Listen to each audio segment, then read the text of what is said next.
Hello, welcome to the 9th episode of the Real Film Podcast. My name's Phil. And I'm Corey. And today we're going to be talking about the best performances of 2020. So if you haven't listened to it already, we have another podcast of what we think the best films of 2020 are. We also have written that list, and that's now up on the website for you to go and check out. But today we're talking specifically about performances. We're sort of mixing a bit of supporting, a bit of sort of lead performances. We're not worrying about gender or anything like that. These are just what we think the best 10 of the year of 2020 are. So I think we should just jump straight into it, because there's one that we're going to break the rules on the first one already, because we're including two performances in one, which is the two leads from Never Rarely, Sometimes Always, Sydney Flanagan and Talia Ryder. Now, I think we both have the same thing of Never Rarely, Sometimes Always being one of the best of last year, not least because of, how it was written and the subjects that it dealt with and everything like that. But the two leads absolutely carry the film on their backs completely.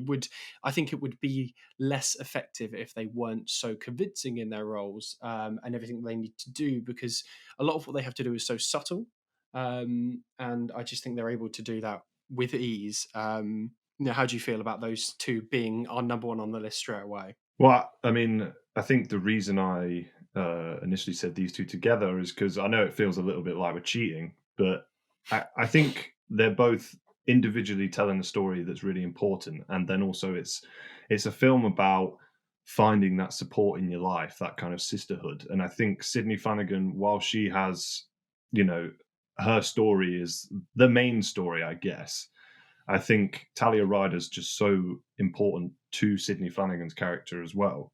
So I think they both do what they're meant to do perfectly. And, rather than compare the two, I like to think that it's just better to put them together, because, in a tale about sisterhood and young girls having to stick together because no one else is willing to help them, I think the two characters are perfect at showing this. And I think, like you said, it's really subtle in both. Sydney Flanagan with not really wanting to show her problems. I think it's a very teenage thing to do. It's very bottled up. And Talia Ryder is there in support, but she's obviously struggling with, just horrible, horrible men throughout, basically. I think two very important stories, but they're both together through both, I think. And it's really important, I think. So that's why they're both of them. Yeah, absolutely. I totally agree. And I think, as you say, I think it's unfair to compare them because they rely so much on each other. I say that they carry the film and they make it that bit better, but if one was better than the other, I feel like you would feel the disconnect between the two. You need them to work in harmony together for it to be, successful. Yeah, definitely. I think often the best supporting actor performances that we usually think of throughout history, it's usually because they steal the show. Whereas, Talia Ryder's performance is not about stealing the show; it's about supporting Sydney Flanagan's performance, and I think they're both very important to each other. Absolutely. Now, I think that was pretty clear cut. I think the best thing we can say is just go watch that film and you'll see what we're talking about. I think the next one I'd like to include on the list as well is Mads Mikkelsen in Another Round. He plays Martin. He's the main character. A very, very different film from Never Rarely, Sometimes Always. It's a lot more fun, a lot more lighthearted, but in the way that Mads is just an unbelievable actor. He just brings this depth to the character that I think lesser actors wouldn't be able to do. There's a bit early on where I was like, yeah, this is definitely one of Mads' best performances of this decade, in my opinion, because there's the bit where really early on they're sat having the dinner and he sort of has that realization of, his life going nowhere. It's a bit dead end and he's just not as happy and as exciting as he used to be, and he starts crying, but he's got tears coming down his face, but his face isn't like telling that. He's trying to hold it together, and then his friends will notice, and he's trying to hold it together, and he's like the emotion on his face is so different from what he's feeling on the inside, but he's also crying at the same time. It's just so complex and it's so deep. And I mean, there's many moments in it, but that was one moment where I was like, I think you even said it after we watched it about how he's one of the best cries in the business. Yeah. We've spoken about this before with Shoplifters, with Sakura Ando, sorry, and how it's not that they're just crying; it's that it just comes gushing out, like they visibly don't want it to happen, and it's just a constant wiping away, and it. I know it seems like, oh, good actors, they can cry, but I think that's just a really deep way to show it. And it's not the only time that Mads does it in the film. I think he's such a fantastic actor anyway. But yeah, I would agree. I mean, that and Hunt, the other Thomas Vinterberg film, I think both just such stunning performances. And like, I know Another Round didn't quite make it into our best films of last year, but this one definitely deserves to be 100%. Yeah, absolutely. I mean, it wasn't far off. Let's be honest. If you listen to the podcast, you can hear us talking about how great it really is. So why don't I sort of pass it over to you for Amanda Seyfried from Mank? Again, I think this is someone we both really wanted on this list. We'll talk about some of the potentials later on, but these three we had already near enough agreed on. Yeah, she's got she hasn't got a whole lot of screen time, but I think she near enough steals the show, wouldn't you say? Yeah, to me, this is the performance that I feel very strongly about. I mean, of course, I feel strongly about all of them, otherwise I wouldn't have made the list. But no, this one in particular, I think Mank, while great, suffers a little bit because it gets locked into this like 1930s charm, which is very zippy and things like that, and it's great. But what Amanda Seyfried does in her limited screen time is that she brings a bit of humility to it. Her character is she's one of the only real conflicts for Mank while making this screenplay is the fact that he's got a good relationship with her, and the way he would be painting her isn't great. But Amanda Seyfried, she's so delightful. She can match anyone for charm in the movie, and I think, but it's that fragility that she brings that makes Mank actually a better film. So that's why I picked her out over Gary Oldman, I guess, if you were doing it by film, just because I think while Gary Oldman is great, I just think Amanda Seyfried kind of elevates the movie even higher. And I know that's pretty shocking for a supporting actress to do, but I think she's just outstanding. And I think it's a lot more subtle than people give it credit for, and that's why I picked it, because it's just outstanding to me. Yeah, I totally agree, and I really agree with the last point about the subtlety, because although I think Gary Oldman is really great as Mank in the film, I don't think there's really any subtlety to his performance at all. And I do think that's quite intended, because Mank is not a subtle person. He's very blunt with everything, and I don't mean that as like a slight to Gary Oldman for his performance, because it's great. But I feel like Amanda Seyfried has to be a little bit more subtle and a little bit more sort of she has to balance a lot more things, I think, than he does, because I think throughout Gary Oldman always has this same sort of face on. He's always this snippy, witty. He's always got these great comebacks and stuff like that. But I don't know. I feel like she's got a little bit more to balance on her plate, and I think because she doesn't have, like, for me, my only thing I was worried about when we were making sort of this provisional list was whether or not she has had enough screen time. But when I came out of the film, I was thinking about her performance more than Gary Oldman's. And for me, that says that she has been on screen enough to warrant it completely. Yeah. But yeah, I totally agree. I think these first three, I think, were really easy selections for us. Have you got any others that you feel like need to be included? The one I would say as well, I know this is a movie I've been harping on about for a long time, is The Assistant. Julie Garner's performance in The Assistant, for me, has to be there. I think, we've spoken a lot about performances this year that they've got a lot of weight on their shoulders. We talk about Never Really, Sometimes Always. These two girls, they're channeling an experience of a lot of people that a lot of people have, and The Assistant is exactly the same. Obviously, a movie about the Me Too movement. It's a film that channels and brings together different experiences of people that have suffered from this, and puts it all into one character.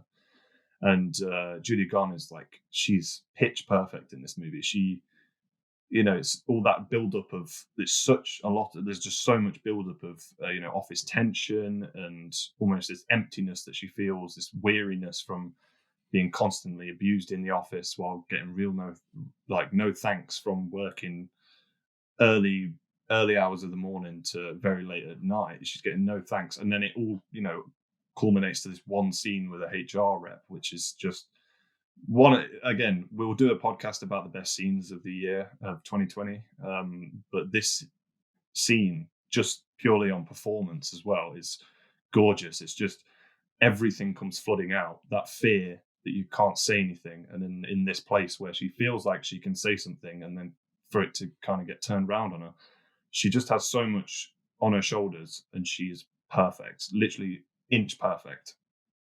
Mm-hmm. Yeah, I mean, yeah, I unfortunately haven't seen it yet, but I've heard you gush about this film many times, so I'm more than happy to put it on the list without me even seeing it. Another one that's it's pretty bittersweet, really, is obviously Chadwick Boseman, his last performance in Ma Rainey's Black Bottom.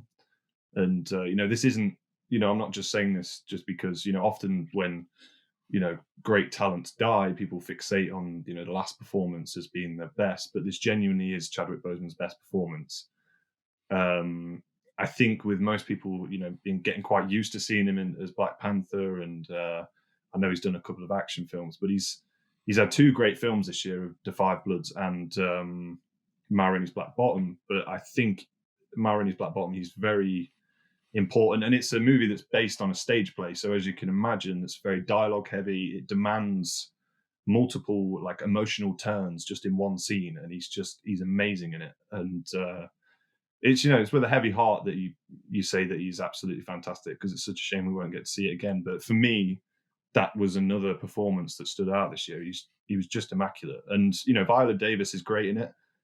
She's slightly, I think I said in the review, she's slightly more caricature of who she's playing, but Chadwick Boseman, he's got so many great monologues that he just nails, and it's just it just kind of shakes you to your core a little bit. And he's fantastic in it. I would personally like to put it on the list. That's fine. I'm more than happy for that to go on. So at the moment, we've got 5. I think we should probably start talking about. I think the rest we have quite a lot of other performances we can put on here. I don't know if many of these are set. So let's start chucking out some just potentials. So one I'd like to throw in there. I'm more than happy for it not to go on the list. I just wanted to bring a little bit of attention to it. I believe his name is Sope Dirius or Yeah. Soap Dirius in His House. Have you seen His House yet? I haven't. No, I actually recently added it to my list on Netflix after you gave it such a glowing review. Yeah, I really, really loved it. It's a really great film. It's not perfect. The second half is really, really outstanding filmmaking. The way it sort of blends between scenes between sort of reality and dream sequence and flashback is really, really well done. He pretty much has to carry most of the film. I said this a few times already, but he pretty much has to carry his film on the shoulders. He's got a wife in it who is also really, really great, but so many of the scenes are about the sort of, I don't want to say visions, but the things he's seeing and the things that are happening around him, and the way he's trying to pretend they're not real, but also trying to sort of deal with his inner struggle of what's happened in the past that's brought all of this on, I think is really, really great. I think he has a lot. They have a lot to sort of talk about in this film because it's a horror film, but it's sort of about the way that refugees are treated in this country, and the way that they're trying to fit in, but people won't let them fit in. There's a lot going on, and it's quite a tight runtime. I just wanted to bring a bit of attention to it. I thought he was really, really great in it. I don't think he's been getting the attention he deserved for how great his performance really, really was. Is there anything else? Is there any others like that you'd like to bring up that don't necessarily have to be on the list, but you still think are really great? Yeah, I actually now just realised there is one that I think should be on the list, but then again, it's all up for debate. Speaking of someone who is basically carrying the entire film, really, the film lives and dies is Riz Ahmed in Sound of Metal, and I know Yeah, we watched Mogul Mowgli at the BFI Film Festival, and he's just as good in Mogul Mowgli. I'd say that Sound of Metal just edges it for me because the way in which the film's made is that very often we're put in his shoes of all the sound kind of being taken away from us, and the way Riz Ahmed is able to sort of react and basically guide us through his own journey while he's still trying to discover it himself is really important. And he's such a fantastic actor. I think he's proved it this last year with the two performances he gave. He's just got such dedication to his roles. yeah. Unbelievable, really. And Sound of Metal is a really good film, but Riz Ahmed really stands out in that. So that's another one I would potentially say really deserves to be there as well. Absolutely, absolutely. I think I've put that on the list. I haven't actually seen Sound of Metal, unfortunately, but I know how good Riz Ahmed can be. I'm more than happy for him to go on the list as well. I think 2020 was sort of his year of not necessarily the year of, of coming out and showing everyone how great he was, because I think a lot of people have known that, but I think it's his year of showing the industry how good he is. Yeah, I think he definitely. got a lot of recognition for everything, and I think he's got a really strong career ahead of him, or I hope he has at least. um, Now, I'm just going to throw one in there.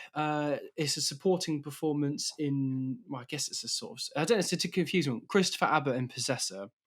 Now, I Yeah, know Possessor was my number one pick for the best film of 2020. I know it's up there for you too. And is Christopher Abbott supporting? It's kind of hard because but you sort of have both Christopher Abbott and Andrea Riseborough. They both sort of inhabit the same sort of character throughout. Because obviously, it's Riseborough as Voss sort of taking over Abbott as Colin Tate, which is a little bit confusing because I think I'm almost certain that Abbott probably has more screen time, and I think Andrew Riseborough is amazing in it too. But I think he has a more difficult job because he's the one who has to pretend that he's being taken over by someone else. Do you know what I mean? yeah, Like she has a lot of emotional and mental distress that she has to deal with, but there is more time where he is inhabited by her and has to portray that, as well as portraying Colin trying to fight back and everything like that. There's a lot going on for him, and I think it would be less effective if he wasn't so good in it. I don't know how you feel about putting him on the list, but I think I hadn't seen a whole lot by him by Christopher Abbott beforehand. I had seen him before, but I hadn't often been really taken by him. I hadn't gone, wow, this guy's really hot shit. But I really thought coming out the other end of this, I thought, wow, that guy was really fucking good. Do you often watch people and say, "Wow, they're hot shit"? Yeah, it's a phrase people use. They're hot shit. Yeah, hot shit. Oh my god. Yeah. No, he's on my list as well. Mm. And like you said, it's what he's doing is far more complex, and it's not just as simple as him imitating someone. It's about him being the character he's meant to be playing, while also being inhabited and struggling with this. So he's almost playing two people at the same time, but it's all done psychologically, and it's a Mm. very, very difficult thing to do. And he's fantastic in it. And you're right, Andrea Riseborough is great, but yeah, I feel like you would class her as the lead character, I guess. Like if it came down to like an Oscar thing, you kind of get the weird feeling that the Oscars would put Christopher Abbott as like a supporting actor when he's really Mm. one of the main characters in the film. Um, but yeah, I think he definitely deserves to be on the list. He's on my Mm. list, so I think Yeah, he's absolutely. I've stuck him on there. I think it probably just comes down to how you narratively see it. Do you know what I mean? yeah, So Andrea Riseborough character she is the main character of the narrative because she's inhabiting someone else. But when you're talking about practicality, yeah, Christopher Abbott spends more time on screen. So I imagine the Oscars probably take a more of a more of a narrative sort Yeah. of view of it. I don't know. I Well, I don't mean, know. I guess if you think like Silence of the Lambs, Hmm. Hannibal Lecter is on screen for what, 16 minutes, if that? Something And like that. and he Yeah. get, he won, and obviously Anthony Hopkins won lead actor. But yeah, I mean, it's well, they're saying this like Possessor's going to be nominated. Chances are it's not their kind of film, but it'd be nice to see. But Yeah. regardless, Yeah. it's still a fantastic performance that should be on the list. Another one that I feel pretty strongly about. I think it's uh, the best thing to take away from the film was Kate Winslet in Ammonite. And I know Ammonite got a lot of coverage, and people were talking a lot about it. And it is a good film. But Kate Winslet is the best thing to take from that film. I think a lot of what she's doing, a lot of the emotion that she's sort of holding with her is it's all kind of inner anguish. She's fighting something. She's fighting a lot of inner demons, and the way she portrays it with this like stone cold face to then be really, really fragile in an instant is really important. And well, Ammonite's great. It's a very nice story. It's shot in this very like bleak style, which suits the sort of countryside of England. And I also think Saoirse Ronan's really good in it. But I think the movie lives and dies with Kate Winslet. Mm. So I think she's really important to the film, and it kind of creeps up on you just how important she is. Like she, while you do appreciate the emotional scenes she has, you just realize that the film's story is just it's being guided through her emotion, and I think that's really important for a performance to realize how great that is. So that for me, she makes my list. Yeah, I'm happy to go with that too. Unfortunately, I haven't seen Ammonite either. There's a couple of films I haven't seen on here either. But when you give it a strong enough sort of recommendation, you can't help but put it on there. I think in reality, obviously, we'd want to watch all the films in one year that we can, but Yeah. I think we trust each other enough to go off each other's recommendations a little bit, don't we? I mean, I guess I have to with you. Don't I? Yeah, you have to, Phil. There's no one I have else. to trust you. um, yes, no, I do. Right. So I think the next one that I'm just gonna throw out there. I'm not 100% sure you're going to agree with me, like with this, but I really, really want to put Sean Parks on for his performance in Mangrove. Um, Mangrove was the first of the Small Axe series that we've seen, and I know that you and I both love the films we've seen from it so far. We've seen Mangrove and Lovers Rock, and then Red, White, and Blue, which also has a really good performance from John Boyega, probably a career best performance from John Boyega. Not quite as good enough to make this list though, I don't think. But I think Sean Parks is incredible in Mangrove. There's lots of really, really good people in Mangrove. Yeah, like Letitia Wright, she's fantastic in it. I even said in the review about how she nearly steals every scene she's in, but I think Sean Parks has so much to do in this film, because he's got this anguish throughout of like wanting to sort of play by the rules and wanting to sort of almost fit in, and he's trying to help his community and make everything better for them, but especially like he gets the I can't remember if he's a lawyer or something like that, but to advise the young black kids in his community what to do if the police stop you. And the kids basically just come fighting back, and they're like, they shouldn't be stopping us anyway. They are only stopping us for the color of our skin. And there's this constant sort of divide throughout where he wants to sort of abide by the law and let the police do what they believe necessary, but in reality it's not what they should be doing. They're completely mistreating this community, and they're being completely discriminatory in everything they're doing. And it kind of finally comes to this head in the middle of the film when you have that protest scene, when finally everything is it's actually I think the turning point for him is when his restaurant gets raided for no reason.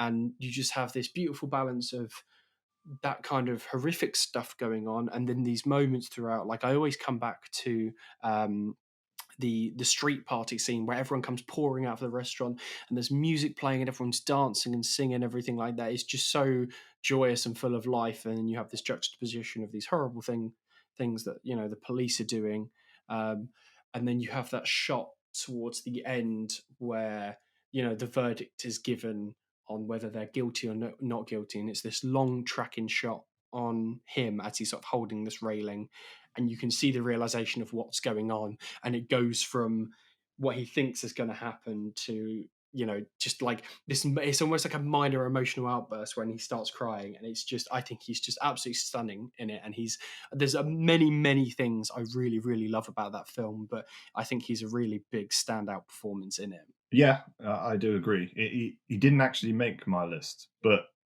I'm with you 100%. Like, I think actually, it must be quite difficult to be an actor in a Stephen McQueen film because he very often finds these long takes that are so demanding of you think back all the way to like Hunger with that Mm. 16-minute one shot conversation with Michael Fassbender, and then other parts in like all of his other films. But that's a particular scene, and I think the reason it didn't stand out to me initially was just because the Small Axe series is all about community, and I always kind of, it's the same with Lovers Rock, where it's very much about lots of people coming together. And Mangrove is similar in that, but you're right, he does have, I think, out of everyone, he has the most to chew on. And I think it says a lot about Steve McQueen as well, that he can make a film about community, about lots of people fighting something together, and then still find a personal conflict within it.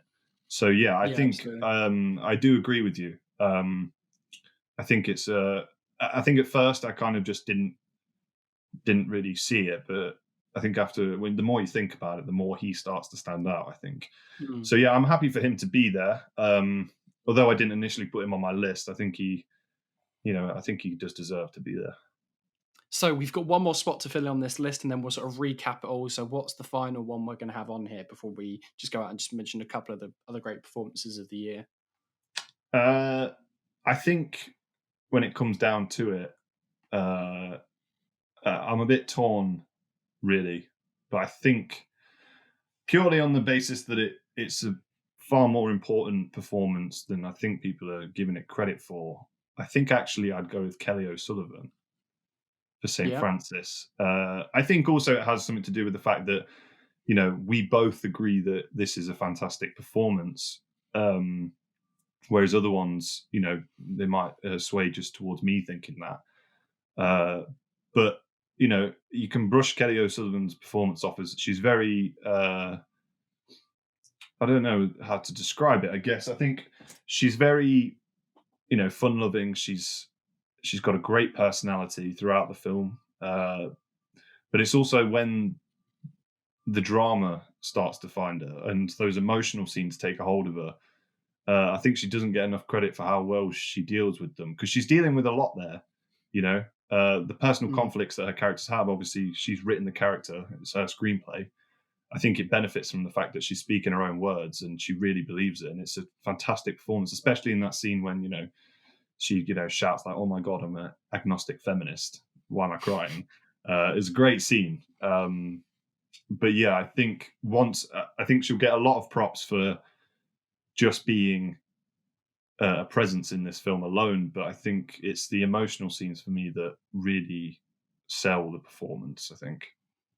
Yeah, absolutely. I couldn't agree more. I think she's absolutely fantastic in this. And yeah, I was, if you didn't mention it, I was going to mention that scene towards the end where the sort of the what's going on, the subtleness that's going on between, the two parents and her and everything when that all comes to a head. I think that's everything throughout is great, but I think that is a really great moment for everyone involved. And I think I do think this film has been getting attention, but not enough attention, because I think it's doing. I think you spoke about this in the review about how it's talking about all these important issues, but really like effortlessly. It's not necessarily subtle in what it's talking about, because everything is just happening in front of you, but it's not making a big thing out of it. These are just normal things in this story, and I think it does it so brilliantly. And I think I think she is she you couldn't imagine anyone else taking that performance. She wrote this role for herself, and I think that was the absolute correct thing to do. Yeah, I just think she's fantastic, isn't it? I think it's a film that we both adore, and Mm. she's just such a great personality and a fabulous actress in this film. And I think actually it's a film that's filled with a lot of great performances, actually. Yeah. But obviously, the film flows through her. and she's fantastic in it. Yeah. So we've got our 10 then. I'll just quickly run through them and then we'll just have a little section of some honourable mentions, shall we? So we started off with Sidney Flanagan and Talia Ryder for Never Rarely, Sometimes, Always. We also have Mads Mikkelsen for Another Round, Amanda Seyfried for Mank, Julia Garner for The Assistant, Chadwick Boseman for Ma Rainey's Black Bottom, Riz Ahmed for The Sound of Metal, Christopher Abbott for Possessor, Kate Winslet for Ammonite, Sean Parks for Mangrove, and then Kelly O'Sullivan for St. Francis. Now, if I don't mind saying so, that's a pretty good list, you know. It is a I good think that's list. 10 really good performances. In a year that has been quite strange with how the releases have worked, I think it's allowed the more independent, smaller films to really, really shine. And I think there's quite a lot of films, especially on this list as well, that we might not have seen in time to make this. We probably Yeah, would have definitely. seen the bigger productions, and yeah, I think there's a lot of stuff here that might have slipped through the cracks otherwise. That's been really, really great. So, is there any sort of performances you thought were really great that didn't quite make the list? Yeah, there's two in particular that I think made it onto my list, but obviously through discussion have slowly made their way off. One is Carrie Mulligan, pretty a promising young woman, not Pretty Woman. Sorry. Um, Pretty Woman is a great film. yeah, Carrie Mulligan, obviously, is probably one of the best actresses working today. To be honest, she's got such a good choice of films as well. She's had a really strong filmography, and uh, for a film that doesn't always do this well, I think it's balancing both a really, really heavy subject with a sort of, I think the way I described it is, that kind of tongue-in-cheek sort of bubblegum smacking sort of tone. Mm, It's a weird style for a film to pick, but Carey Mulligan seems to just absolutely nail it the entire way through. And we obviously know she's got range because she's been doing it her entire career. I think by the end of that, with like Kelly O'Sullivan, Kate Winslet, Carrie Mulligan, they were ones that there was kind of a toss up between the three of them. I think for me, I'd say the other two just edge it. Another one, which was one that is a strange one, it's been going through my head mm, quite a lot, is Paula Beer in Undine, a film I watched at the London Film Festival. Although the film isn't as good as maybe its lead performance, there's something that Paula Beer does in it which is just so transfixing. It's really odd. She's obviously, it's her ability to just commit to such a, I guess because the film's based on like a myth, almost like a fairy tale, like a modern retelling. In fairy tales where the love is almost like pure devotion, mm, it's sort of like uh, it can't just be like, oh, I like him. It's like, oh my god, I am in love. I will die for this person. That's kind of what you get from fairy tales. But in like a yeah. modern reconstruction of that, Paula Bear's devotion kind of turns to this like unsettling obsession. And the way that Paula Bear is like inhabiting this creature that she's supposed to portray, but also doing it as a modern woman. It's a really unique performance, and it's actually a performance. When I first started making the list, it's probably one of the ones that was like near the top. I think it's just slowly come down a little bit because it just sticks with you. But yeah, Yeah. I could talk about that performance quite a lot because it's a very complex and very intriguing performance.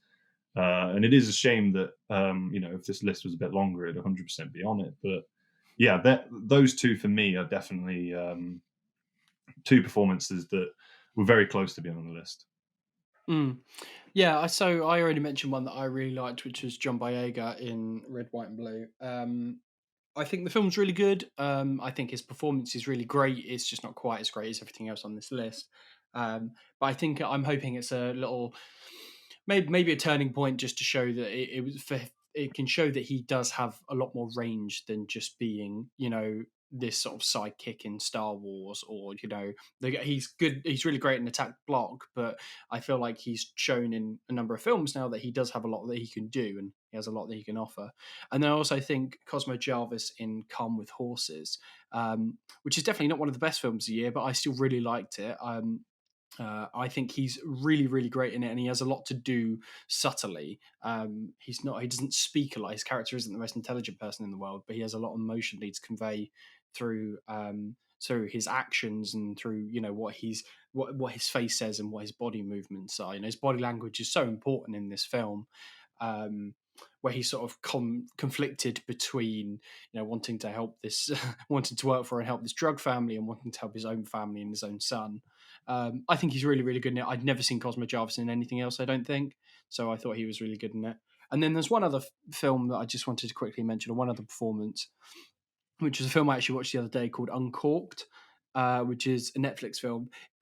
It's a pretty fun film. It's got a nice little emotional sort of section in the middle about it's about this guy whose father owns a Memphis barbecue joint, but he wants to become a master sommelier, which is it's quite a fun little dynamic between them. But Mamadou Athie is the lead character. I think that's how you say his name. And I hadn't really seen him in much else. The thing that I noticed him from was Brie Larson's directorial debut, Unicorn Store. He's the sort of love interest for her in that. And I just thought he was really, really great in it. It was never going to be on the list, but I just think it was worth mentioning because it was sort of, I came at the other end thinking, if I see him in a film, I'd be more inclined to watch it now because I think he was really, really great in this, and I think he was really charismatic, but managed to carry some of the more emotional scenes as well. I think I was just actually having a look while you were speaking. I've seen him in Underwater, that sort of Oh yeah, 2020 curses to it. It's not a great film. I think he plays quite a small character in it as well. But I have seen him, and he seems all right. One thing I was going to just go off what you were saying about Cosmo Jarvis is that I was really surprised actually, because obviously he's got the build of just this like big brute, but the way in which he speaks and the way in which he handles himself, it's a really it's just very unexpected, and mm, it was one of the main takeaways from the film. Yeah, it's a nice little film that, and he is great. There was just one more. I feel like I should say this. Should say this one just because she's fantastic as well. It was another BFI London Film Festival film called Herself, and it's mm, Claire Dunn. She's the lead actress who plays a mother who kind of has been in an abusive relationship, and she basically wants to build her own house and create this new life for her and her children, but everything just seems to be, you know, going against her. And we've seen so many performances by women this year that are just carrying an entire film, carrying a weight that's just so heavy on their shoulders. And she's another example. She's just fantastic, really. yeah, yeah, absolutely. So why don't we sort of talk about what we think the Oscars might nominate for some of the categories, because this year's going to be quite an interesting one because they've bent the rules slightly. Normally, you'd have to have I think it's a week-long run or 2-week long run in LA theaters, a certain amount of theaters and a certain amount of showings to be able to be nominated for any category. But obviously, this year's different. I think I can't remember exactly what it is. They're opening up to like film festivals and drive-in theaters and things like that. I think I can't remember what the Okay. exact rules are. Um, I do think small acts won't. None of those will be eligible. I'm pretty Yeah, sure. I can't see Which small is acts being eligible. No, which is really, really upsetting, I think, because if they were eligible, I think Lovers Rock and Mangrove would be in with a shout, Yeah. with some really big stuff. I think they're both incredible films. Outside of that, I think Mank is probably going to get a nomination. I think Amanda Seyfried and Gary Oldman are both going to get nominated. Yeah, I think there is a high Um, chance of that. Yeah. I'm not sure on some of the other ones. I think something like Never Rarely, Sometimes Always might be a bit too. It's not really the kind of film that they like to nominate. Yeah. There is a few that actually do jump out as Oscar films. I think Ma Rainey's Black Bottom is going to be Yeah, a definite one. I think Chadwick Boseman is very likely to win. He is fantastic, but I know the Oscars do love a posthumous Oscar as well. yeah, I'm not going to say that's the only reason he's going to win it because he's fantastic. He does deserve a win. I think Viola Davis for Myra and his Black Bottom's is likely to get a nomination as well, isn't she? yeah. I Do you think reckon Carrie, Kate Winslet for yeah, Ammonite? yeah, and I think Saoirse Ronan also is in there. I think Carrie Mulligan for a Promising Young Woman is a big one as well. But other than that, I think we haven't seen. I think because it's been such a strange year, you never know. I also think that Spike Lee's The Five Bloods is still up for, it's probably likely to get a few nominations. And I know a lot of people are talking about Delroy Lindo. That's what I was about to say. Yeah, And he is fantastic in it. He's the character that's got the most he's very erratic, and he's suffering a bit from, he's never really recovered from the fact that he's come back from Vietnam and stuff. And he's got a lot to work with in that film, and I think it's very likely that he will get a nomination. So hopefully, we do see some surprises. I'd love Julia Garner to get a nomination, either Talia Ryder or Sidney Flanagan. But we'll see, I guess. we'll have to see. We'll have to see. So just before we end the show, we're just going to start a little segment just to sort of have a little bit of fun at the end of the show, especially with some of these harder topics. It's nice to sort of lighten the mood and cleanse the palate before moving on.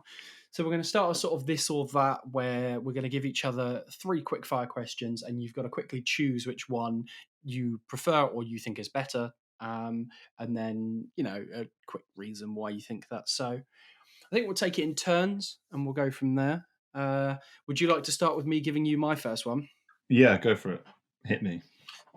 Simpsons or Futurama?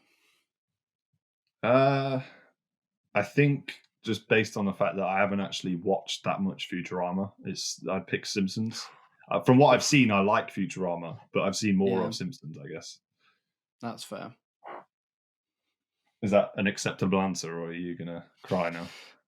No, it's fine. I prefer Futurama personally. But yeah. Okay. That's not the point. It's not the point, is it? To have a discussion about which one. Yeah. Okay. Sorry, go on. So, because we're talking about performances, which one do you prefer? Daniel Day-Lewis in There Will Be Blood, or Daniel Day-Lewis in Phantom Thread? Oh, There Will Be Blood. I think if it was, I know you said prefer, but I always have to go with There Will Be Blood. I think that's probably the best performance he's ever had, and he's the most evil person in that film, and that's one of the best villains of all time. I love him in Phantom Thread, but I don't think he doesn't have quite the same level of depth and enough chew on as he does in There Will Be Blood. Yeah, he's just an evil bastard. Yeah, I thought I might try and catch you off guard early with that one. Yeah, that was a good one. So I've got another one for you. We're not talking about the films here. We're talking about the actual things themselves. Alien or Predator? Alien. Yeah. I actually don't know the reason behind that answer. That's the thing that comes to my head. I guess, yeah, Alien. Hey, I'm going to go with Alien. Okay, fair enough. Just going to come back to PTA. We've got another PTA question. So, Boogie Nights or Magnolia? Oh, Magnolia. Nice. That's a good choice. I think I just prefer. I really, really like Boogie Nights, but I can't watch it that most. It's quite icky. Do you know what I mean? Yeah, I do get you. I can't watch it quite as much. I've watched Magnolia more times. I think that's probably why I say. Okay, I've got the last one for you. Edward or Jacob?